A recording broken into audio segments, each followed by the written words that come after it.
Hello అండి, good morning అందరికీ. ఈరోజు ఆదివారం కదా అండి, అందరి కోసం తొందరగా అయిపోయే బొరుగుల ఉగ్గాణి అంటే మరమరాల ఉగ్గాణి అంటారండి. దీన్ని రాయలసీమలో ఉగ్గాణి అంటారు, కర్ణాటకలో సుశీల అంటారు. సులభంగా చేసుకోవాల్సింది చూపిస్తాను. దీనికి కావాల్సిన పదార్థాలు: పచ్చిమిరపకాయలు, ఉల్లిపాయలు, అల్లం ముక్క, కొంచెం కొత్తిమీర, ఉప్పు, పసుపు, తడిపి పెట్టుకున్న మరమరాలు. ఓకేనండి. ఫస్ట్ ఈ కళాయి తీసుకొని దాంట్లో ఆయిల్ వేస్తున్నానండి.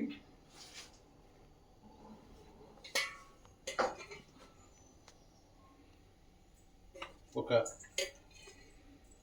2 టేబుల్ స్పూన్ ఆయిల్స్ వేసుకోండి. దీనికి పోపు ఇలాంటివి ఏం అవసరం ఉండదండి. ఈ పచ్చిమిరపకాయల్ని, అల్లం ముక్కని నేను గ్రైండ్ చేసేస్తానండి.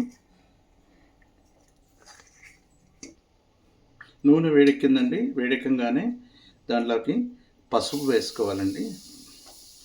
పసుపు తర్వాత మీకు చెప్పాను కదండి, అల్లం, పచ్చిమిరపకాయలు, కొత్తిమీర కలిపి గ్రైండ్ చేసుకున్నది. వెల్లుల్లిపాయ తినేవాళ్ళు దీంట్లోనే వేసి గ్రైండ్ చేసుకోవచ్చండి.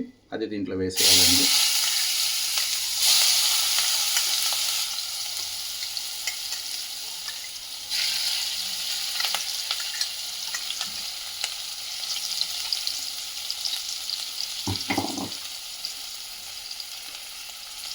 దాంతోపాటుగా మనం తరిగి పెట్టుకున్న ఉల్లిపాయ ముక్కల్ని కూడా వేసేసుకోవాలండి.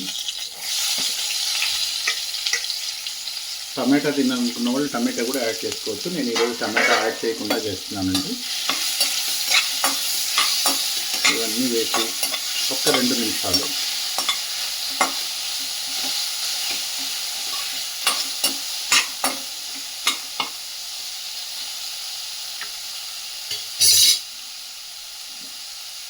ఉల్లిపాయలు వేయంగానే దానికి తగినంత ఉప్పు కూడా యాడ్ చేసేసుకోవచ్చండి. ఎందుకంటే ఉప్పు వేయంగానే ఉల్లిపాయలు తొందరగా మగ్గిపోతాయి.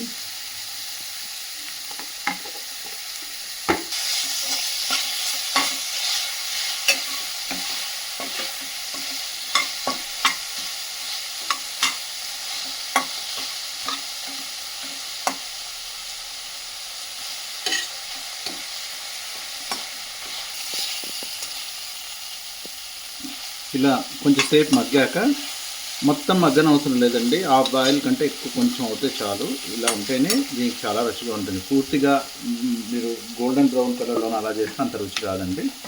దీంట్లో మనం ఆల్రెడీ తడిపి పెట్టుకున్న బొరుగులు లేదా మరమరాల్ని యాడ్ చేసేసుకొని ఒకసారి ఇలా వేసి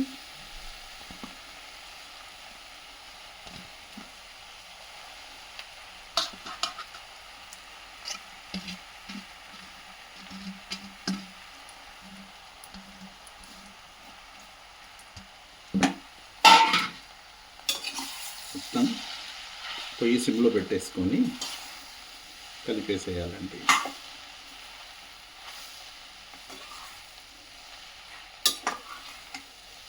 ఇది ఎక్కువగా రాయలసీమలో చేస్తూ ఉంటారండి. కర్ణాటక వాళ్ళు సుశీల అంటారు, ఇంతకుముందు చెప్పినట్టుగా. పిల్లలందరూ అలవాటు చేస్తే చాలా ఇష్టంగా తింటారు. దీనికి మిర్చి బజ్జీ మంచి కాంబినేషన్ అండి. రాయలసీమలో ఎక్కువగా మిర్చి బజ్జీతో తింటూ ఉంటారు. అంతేనండి, సింపుల్గా మీరు చేసుకోవాల్సిన ఉగ్గాణి రెడీ. దీన్ని కూడా తిని రుచి చూసి నాకు కామెంట్ రూపంలో తెలియజేయండి ఎలా వచ్చిందో. మీ సలహాలు, సూచనలు ఏమైనా ఉంటే తెలియజేయగలరు. Thank you. ఇంకా ఏమన్నా మీకు వంటకాలు తెలియాలంటే మీరు చెప్తే నేను చేసి చూపిస్తానండి. అదే కాకుండా వారానికి 1-2 వీడియోలు చేసి అప్లోడ్ చేస్తుంటాను. మీ సహాయ సహకారాలకు ధన్యవాదాలండి. Thank you everyone.